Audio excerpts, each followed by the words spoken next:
अंजलि वहीं पास रखे सोफे पर बैठ गई और कुछ देर वैसे ही बैठी रही। फिर बोली, देख रिद्धिमा, ये तेरा पर्सनल मामला है, मुझे पूछना तो नहीं चाहिए, पर मुझे समझ नहीं आ रहा कि ये सब हुआ कैसे। तू तो उससे महीनों तक अलग थी ना।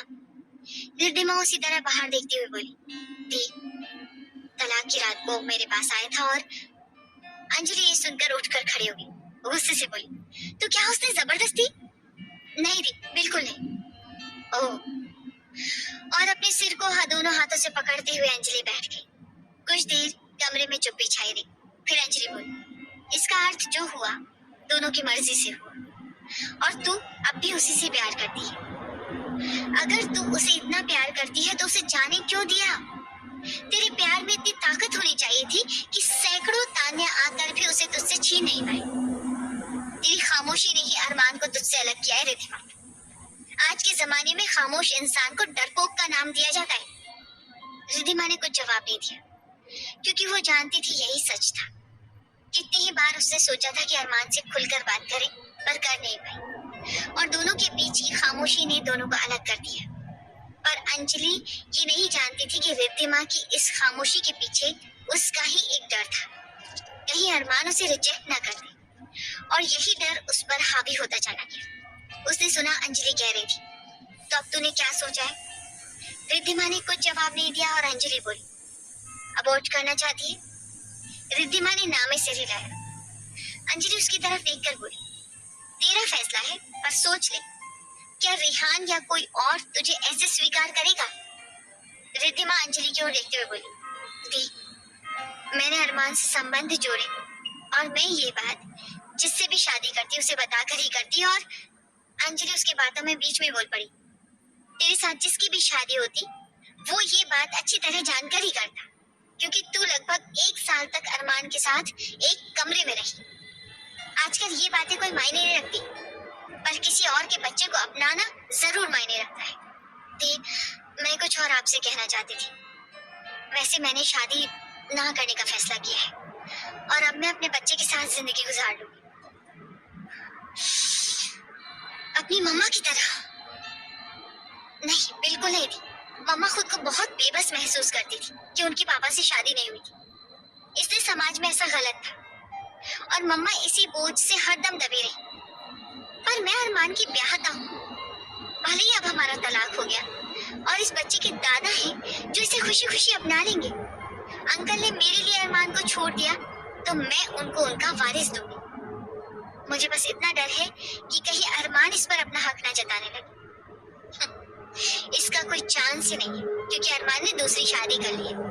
पर देख, अभी भी वक्त है रिद्धिमा, खूब सोच सोच और सही फैसला ले। इस बार तेरा फैसला गलत नहीं होना चाहिए। जब से रिपोर्ट मिली है यही सोच रही होती, और मैंने यही फैसला किया है। ठीक है, मुझे भी लगता है कि अगर तू इस बच्चे का ख्याल रखना चाहती है तो रेहान से एक बार बात कर, क्योंकि एक बच्चे को सिर्फ उसकी माँ नहीं, पापा के प्यार की जरूरत होती है।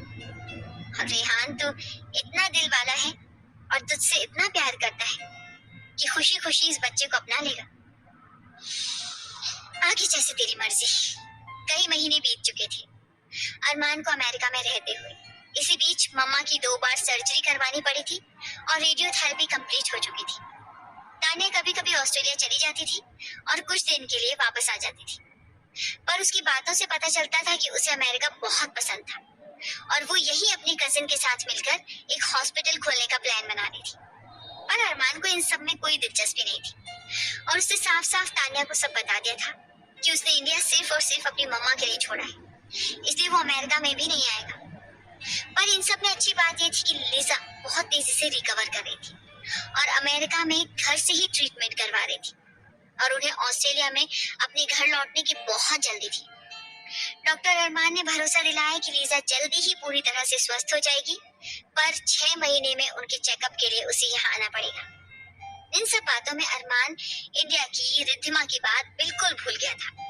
यहाँ तक कि शांतनु के भी अब कॉल बहुत कम आते थे, और अरमान उससे गिनी चुनी ही बातें करता था। शांतनु से बस उसे इतना पता चला था कि अंजलि और अतुल की शादी हो गई और अंजलि पुणे आ गई थी। अरमान रिद्धिमा के बारे में भी जानना चाहता था, पर उसे ये भी पता था कि अगर शांतनु से उसे पता चले कि रिद्धिमा और रेहान की शादी हो गई है तो वो सह नहीं पाएगा। इसलिए वो अब उनके बारे में पूछता ही नहीं था। कभी कभी वो फेसबुक पेज में मुस्कान की प्रोफाइल ओपन करता, पर वहां रिद्धिमा की कोई तस्वीर नहीं मिलती उसे। जानता था रिद्धिमा को इन सब चीजों का बिल्कुल शौक नहीं था, फिर भी एक आस रहती थी कि कहीं वो किसी तस्वीर में दिख जाए। कभी कभी वो अपनी जिंदगी से इतना थक जाता था और उसका दिल करता था कहीं भाग जाए, पर मम्मा को ऐसी हालत में छोड़कर वो कहीं नहीं जा सकता था। इसी तरह कुछ महीने और गुजर गए और लीजा का ट्रीटमेंट पूरा हो गया था। वो काफी ठीक थी और वे लोग ऑस्ट्रेलिया लौट आए थे। तान्या अमेरिका में रह गई थी क्योंकि वहां उसने किसी नए प्रोजेक्ट पर काम करना शुरू कर दिया था। लीजा अब कुछ समय के लिए अपने हॉस्पिटल जाने लगी थी, पर बाकी टाइम अरमान हॉस्पिटल संभालता था। अरमान भी ये चाहता था कि अपने ज्यादा से ज्यादा टाइम वहां बिताया करे और इतना थक जाए कि घर पर आकर बेड पर लेटते ही उसे नींद आ जाए। पर नींद तो न जाने किसी ने चुरा ली थी। वो भी सबकी तरह उससे रूठ गई थी और उससे दूर चली गई थी। एक दिन जब वो सुबह उठा तो लीजा बाहर गार्डन में बैठी हुई चाय पी रही थी और किसी चिंता में मग्न थी। अरमान ने इतनी सुबह उसे देखकर चौंक गया। वो जल्दी से उनके पास आकर चिंतित स्वर में पूछा, मम्मा कोई परेशानी है? आप इतनी जल्दी क्यों उठ गई? लीजा ने उसे अपने पास बैठने का इशारा किया और बोली, मैं बिल्कुल ठीक हूँ अरमान, बस एक अजीब सा सपना देखा और मन बड़ा बेचैन हो उठा सो उठ गई। और आप जानती हो मुझे सुबह सुबह गार्डन में बैठना पसंद है। क्या सपना देखा आपने मम्मा? लीजा दूर पहाड़ियों को देखते हुए बोली, पता नहीं कुछ अजीब ही था। मैंने देखा एक छोटा बच्चा मानी न्यू बॉर्न बेबी। आप जब इस दुनिया में आए थे बिल्कुल वैसी ही सूरत, वैसी ही आंखें, जैसे मुझे अपनी ओर खींच रहा है। मैं उसे अपनी गोद में लेना चाहती हूँ पर ले नहीं पा रही। अरमान ने ये सुनकर झटके से मम्मा की ओर देखा। लीजा अपनी रॉ में बोले जा रही थी और फिर मैंने देखा आपके पापा आए और उसे बाहों में लेकर खिलाने लगे। वो बहुत खुश थे, बहुत ज्यादा।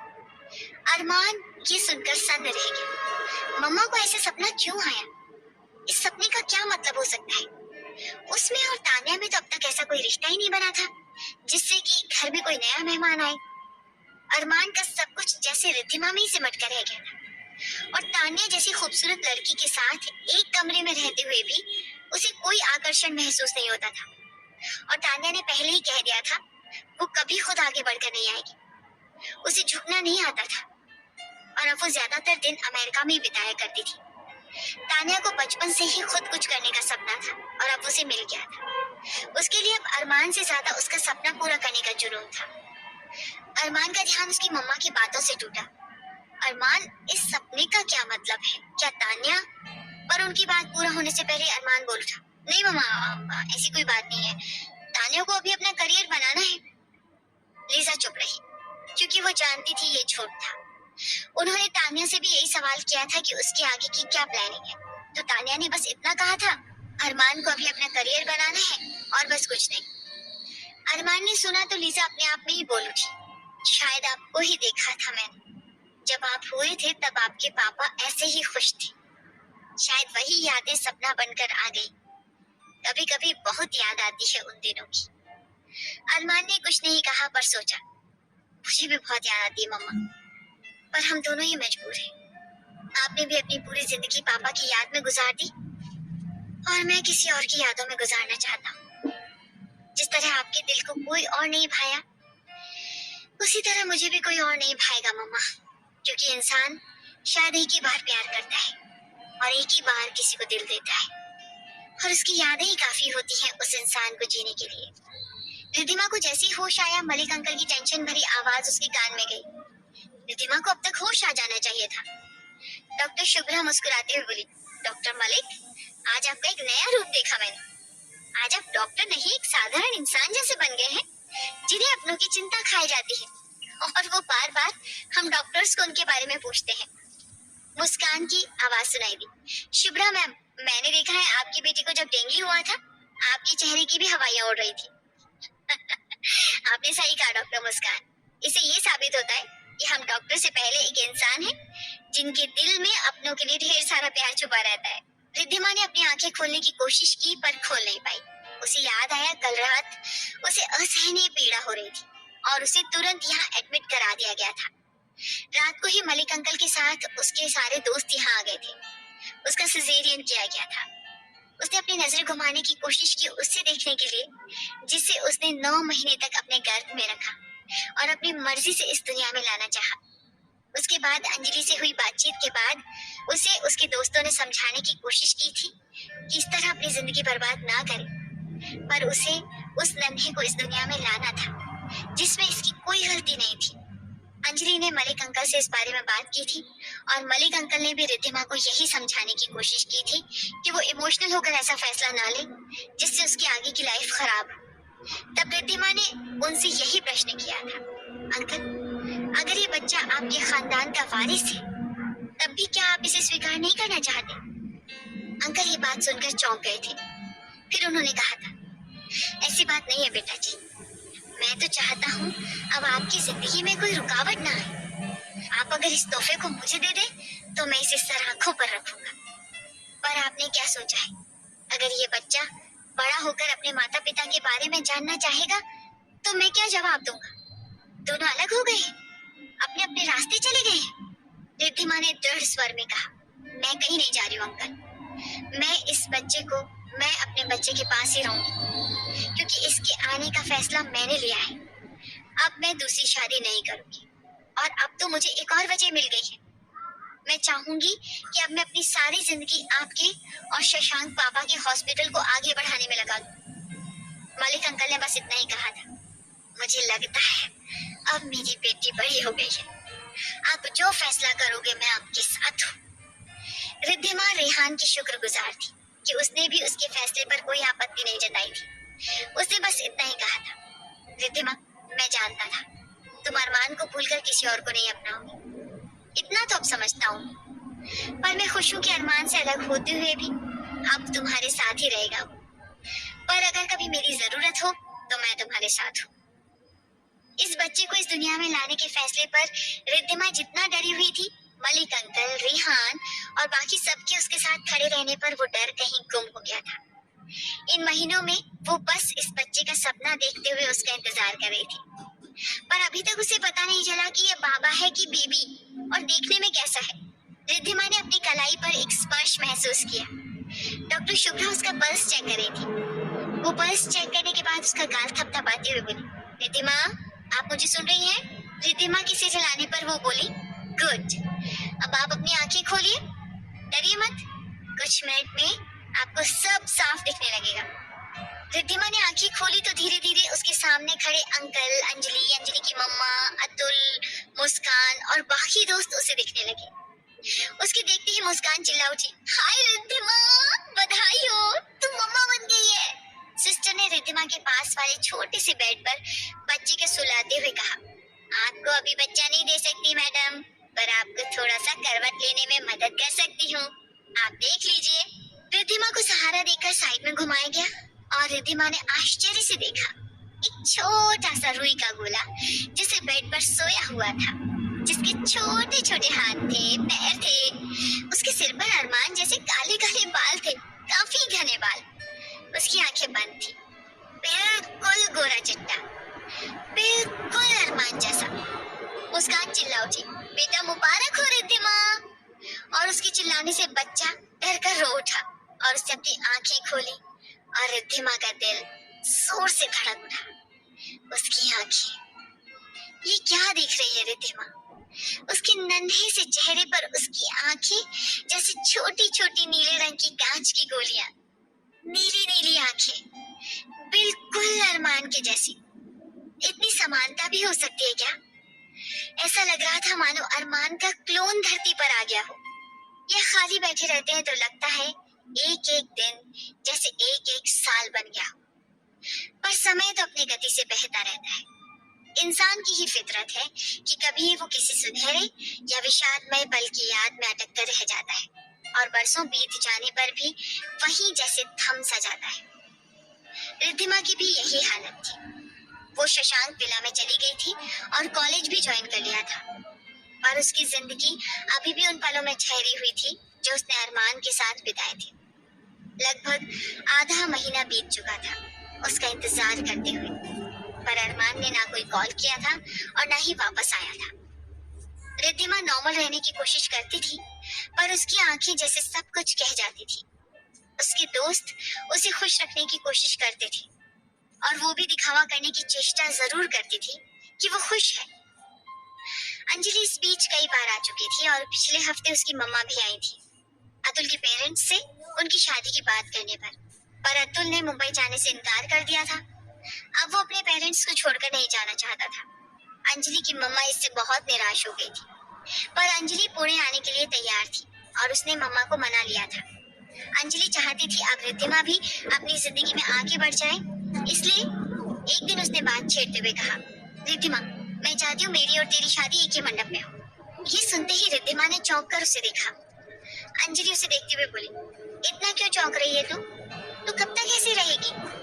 अरमान तो चला गया है और तुझे भूल भी गया है, और इधर रेहान तेरा इंतजार कर रहा है। उसका तुझे कोई ख्याल है या नहीं? रिद्धिमा ये सुनकर थोड़ी देर चुप रही, फिर बोली, दी, रेहान मेरा क्यों इंतजार कर रहा है? मैं अब किसी से शादी नहीं करना चाहती। अंजलि उसे देखते हुए नाराजगी से बोली, तो इसी तरह अरमान की याद में अपनी जिंदगी बिता देगी क्या? मैंने पहले भी तुझसे कहा था कि अरमान तेरे लिए सही नहीं था। उसने अपनी मनमर्जी से तुझसे शादी की थी, और जब तान्या आई तो वो समझ गया कि उसका यहाँ रहना मुश्किल है तो चला गया। वो तो तान्या से शादी कर लेगा, तो तू क्यों उसकी याद में मर रही है? उसने अब तक तान्या से शादी नहीं की थी। अंजलि उसे देखते हुए तीखे स्वर में बोली, अच्छा, तो तू अभी भी यही आस लगाए बैठी है कि वो लौट आएगा और तेरी गले लग जाएगा? तुझे पता भी है कुछ? मलिक अंकल ने बताया कि अगले महीने वो तान्या से शादी कर रहा है। रिद्धिमा ये सुनकर सन्न रह गई। उसने अपने शब्दों को बड़ी मुश्किल से निकाला, नहीं दी, ये झूठ है। अच्छा, ये झूठ है।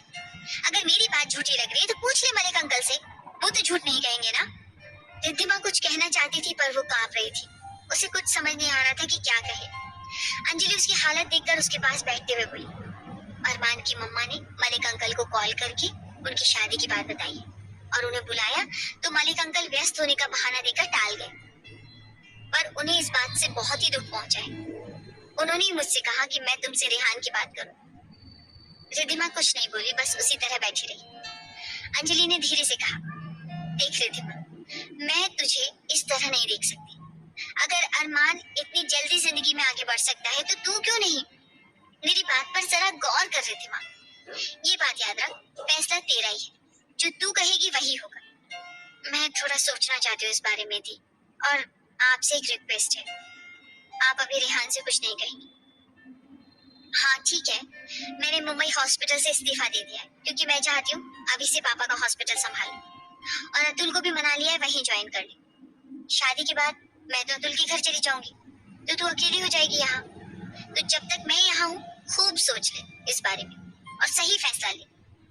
रिद्धिमा ने हाँ में सिर हिलाया और अपने कमरे में आ गई, क्योंकि उसकी आंखें बार बार भर आती थी, जिसे वो अंजलि को नहीं दिखाना चाहती थी। कहते हैं एक औरत के लिए अपनी जिंदगी का सबसे खूबसूरत दिन वो होता है जब वो माँ बनती है, और ये सच भी है कि बच्चे के जन्म के साथ एक औरत का नया जन्म होता है, क्योंकि उस बच्चे को दुनिया में लाने की कोशिश में कभी कभी उसे अपनी जान से हाथ धोना पड़ता है। इसलिए बच्चे के जन्म से पहले उस स्त्री की सारी इच्छाएं पूरी कर दी जाती हैं, जो वो खाना चाहे, जिस चीज का शौक करे, सब पूरा करने की कोशिश की जाती है। और इसलिए ज्यादातर घरों में रिवाज है कि कम से कम पहले बच्चे के जन्म के समय उसे मायके भेज दिया जाता है, क्योंकि यह सर्वविदित है कि एक माँ ही अपनी बेटी के बारे में सब कुछ जानती है, उसकी पसंद नापसंद, शौक, सब कुछ। कुछ सास भी अपनी बहू को अपने पास रखकर इस फर्ज को पूरा करने की कोशिश करती जरूर है, पर जीवन के ऐसे महत्वपूर्ण क्षण में माँ का साथ बेटियों के लिए दुनिया की सबसे बड़ी ताकत होना माना जाता है, जब एक जीवन से और एक जीवन का जन्म होता है। रिद्धिमा के लिए डॉक्टर शशांक को छोड़ देना अंजलि की मम्मा का सबसे गलत फैसला था, और वो ये बात समझ गई थी, और अब वो एक माँ की तरह अपना दायित्व निभाना चाहती थी।